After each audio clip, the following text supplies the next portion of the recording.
बिस्मिल्लाहिर्रहमानिर्रहीम। अस्सलाम वालेकुम। उम्मीद है मेरे व्यूवर ठीक ठाक खैरियत से होंगे। आपकी दुआओं से मैं भी ठीक हूँ।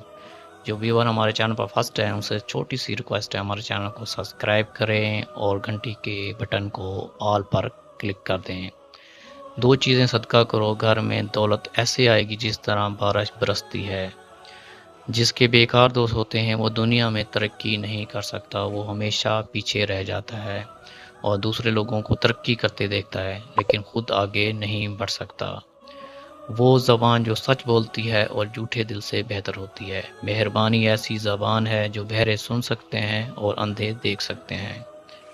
बेटी की ज़ात अगर मुक़द्दस ना होती तो हज़रत मोहम्मद मुस्तफ़ा सल्लल्लाहु अलैहि वसल्लम की औलाद का सिलसिला बेटी से शुरू ना होता।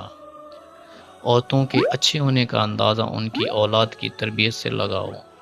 जो तुम्हारे पास माल है इसमें से 10% सदका दो और गरीबों और मस्कीनों को खाना खिलाना शुरू कर दो। दौलत बारिश की तरह बरसेगी। ज़्यादा सोचना इंसान को ख़त्म कर देता है, बस दुआ करो और अल्लाह पर छोड़ दो।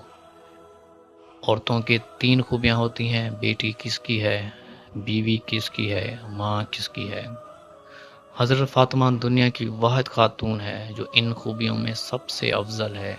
बेटी नेकियों के सरदार की, बीवी वलियों के सरदार की और माँ जन्नतियों के सरदार की। अगर आप दोस्तों को हमारी वीडियो अच्छी लगी तो हमारे चैनल को सब्सक्राइब करें, लाइक करें, कमेंट करें और शेयर करें। मिलते हैं नेक्स्ट वीडियो में। अपना बहुत सारा ख्याल रखिएगा। अल्लाह हाफिज़।